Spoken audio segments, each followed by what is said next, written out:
गौतम बुद्ध के हजारों शिष्य उनके पास अध्ययन करने आते थे। गौतम बुद्ध से जब भी कोई शिष्य ज्ञान प्राप्त कर लेता था तो उसे किसी दिशा में लोगों को जागरूक करने तथा शिक्षा देने के लिए भेज दिया करते थे। एक समय की बात है, गौतम बुद्ध का एक शिष्य बुद्ध के आश्रम में लगभग 6 सालों से अध्ययन कर रहा था। एक दिन वह शिष्य महात्मा बुद्ध के पास आया और बुद्ध से कहा, गुरुवर, मुझे यहाँ आए लगभग 6 साल हो गए। मेरे बाद कितने शिष्य यहाँ पर आए, उनमें से सभी शिष्य को आपने ज्ञान देने के लिए किसी न किसी दिशा में भेज दिया, लेकिन मुझे अभी तक नहीं भेजा। आखिर ऐसा क्यों? क्या मुझे आपका ज्ञान प्राप्त नहीं हुआ है? बुद्ध मुस्कुराए और बोले, बेटा, यह तो तुम्हें खुद ही समझना पड़ेगा कि मेरा ज्ञान तुम्हें प्राप्त हुआ है या नहीं। शिष्य बोला, हे गुरुदेव, आपने इन 6 सालों में जो मुझे उपदेश दिया है वह मुझे सब याद है। आपकी बताई हुई एक एक बात मुझे सब याद है। आप कुछ भी मुझसे पूछ सकते हैं, मैं हर उत्तर देने के लिए तैयार हूँ। आप मुझे एक मौका तो दे ताकि मैं किसी भी दिशा में जाकर लोगों को अपने ज्ञान के बारे में बता सकूं। फिर बुद्ध ने कहा, ज्ञान की बातों को याद रखने से कुछ नहीं होता जब तक आप उसे अपने आचरण में ना लाओ। जब तक आप किसी भी चीज को अपने आचरण में नहीं लाओगे तब तक आप दूसरों को नहीं कह सकते कि वो उसे अपने आचरण में लेकर आए। शिष्य ने कहा, गुरुदेव, जो भी हो, कृपया आप मुझे एक मौका दे। आप मुझ पर भरोसा रखें। मैं सभी को अपने ज्ञान से प्रभावित कर सकता हूँ। मैं लोगों को ऐसी बातें बता सकता हूँ जिससे उनके जीवन में शांति आएगी और वो शांतिपूर्ण अपना जीवन जी सकेंगे। फिर बुद्ध ने कहा, बेटा, अभी तुम तैयार नहीं हो। जब तुम तैयार हो जाओगे मैं तुम्हें खुद सही मार्ग पर जाने के लिए कहूंगा। शिष्य ने कहा, क्यों गुरुदेव, आपने मुझे इन 6 वर्षों में इतना भी ज्ञान नहीं दिया जिससे मैं लोगों को प्रभावित कर सकूं। बुद्ध ने कहा, ठीक है, तुम पूर्व दिशा की तरफ जाओ। वहां तुम्हें एक गांव मिलेगा, उससे तुम भिक्षा मांग कर लाओ और वहां के लोगों को अपने ज्ञान से मदद करना। कल सुबह तुम वहां अकेले जाना और शाम को आकर मुझे बताना तुमने कैसे वहां के लोगों की मदद की।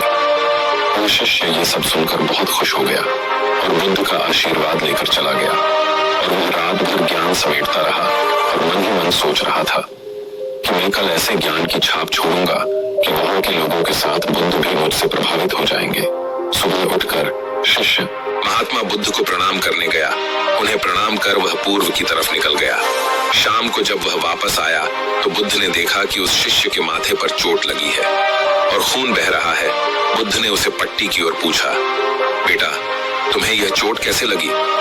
शिष्य ने कहा कि बुद्ध, वहां के लोग बहुत दुष्ट है, उन्हें जरा भी बुद्धि नहीं है। मैं उस गांव में भिक्षा लेने गया पर किसी ने मुझे भिक्षा नहीं दी। सब मुझे गालियां दे रहे थे। एक व्यक्ति ने मुझे भिक्षा तो दी लेकिन नीचे फेंक कर दी और कहा, इसे उठा लो।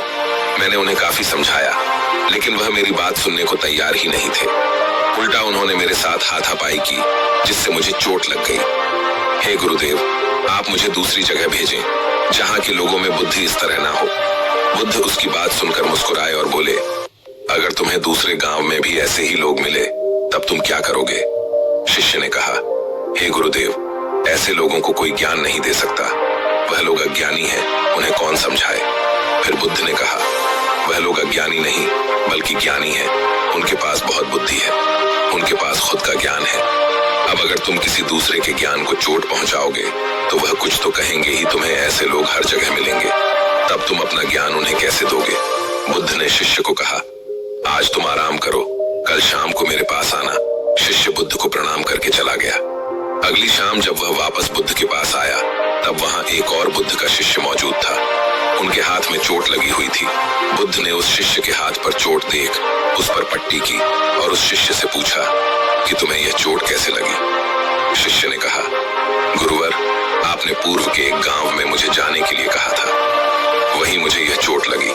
फिर बुद्ध ने कहा, वहां तुम्हारे साथ क्या क्या हुआ, तुम मुझे बताओ। शिष्य ने कहा, हे गुरुदेव, वहां पर मैंने सबसे भिक्षा मांगी लेकिन किसी ने मुझे भिक्षा नहीं दी। एक व्यक्ति जिसने भिक्षा दी थी उसने भी वह मुझे जमीन पर फेंक कर दी और कहा, उसे उठा लो। मैंने चुपचाप उसे उठाकर अपने पात्र में रख लिया और उसे कल्याण का आशीर्वाद दिया।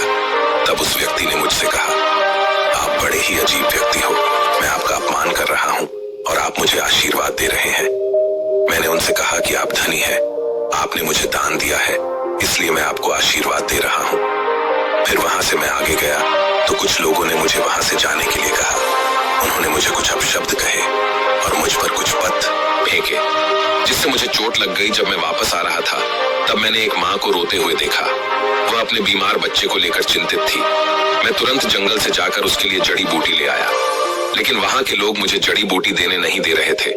फिर मैंने उनसे विनती की कि वह मुझे उस बच्चे का इलाज करने दें। उसके बाद वो जैसा कहेंगे मैं ठीक वैसा ही करूंगा। फिर जिस व्यक्ति ने मुझे भिक्षा दी थी उसने गांव वालों को समझाया। तब उन्होंने मुझे उस बच्चे को जड़ी बूटी लगाने दी।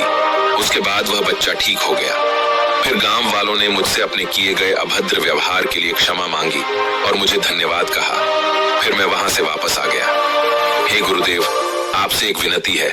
उस गांव के लोग बहुत भोले भाले और सीधे हैं। क्या मैं रोज उसी गांव में जाकर भिक्षा मांग सकता हूँ? ये सभी बात वो पहला शिष्य भी सुन रहा था। उसने यह सुनते ही बुद्ध के चरणों में गिरकर कहा, हे गुरुदेव, मैं समझ गया हूं कि अभी मैं उस लायक नहीं हुआ कि दूसरों को ज्ञान दे सकूं।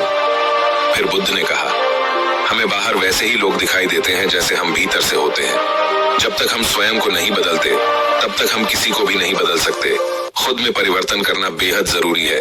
कोई भी बात बताने से पहले उसे आचरण में लाना बेहद जरूरी है, क्योंकि आचरण में लाई हुई चीज को बताना समझाना बहुत आसान होता है और उसे लोग बहुत आसानी से अच्छे से समझ पाते हैं। दोस्तों, हम सभी को ऐसा लगता है कि हमने जो कुछ भी सीखा है वह हमको दूसरों को सिखाना चाहिए, लेकिन हम जाने अनजाने में दूसरों को सिखाने के चक्कर में हम कभी कभी गलत साबित हो जाते हैं। इसलिए दोस्तों, अगर आप किसी को भी कोई भी सुझाव देने के लिए जाते हैं, आप कोई भी चीज सिखाने के लिए जाते हैं, तो सबसे पहले आप उस कार्य को संपूर्ण रूप से और सही ढंग से अच्छे से सीख जाए। और आपको जब यह पक्का सबूत ना मिल जाए मैं इस कार्य को संपूर्ण रूप से सीख चुका हूँ, अब मैं दूसरों को सिखा सकता हूँ, तभी आप दूसरों को सिखाने के लिए जाए। अन्यथा आपके साथ दुर्व्यवहार हो सकता है और आपको क्षति भी पहुंच सकती है। दोस्तों, यह कहानी आपको कैसी लगी हमें नीचे दिए गए कमेंट बॉक्स में कमेंट करके जरूर बताएं। धन्यवाद।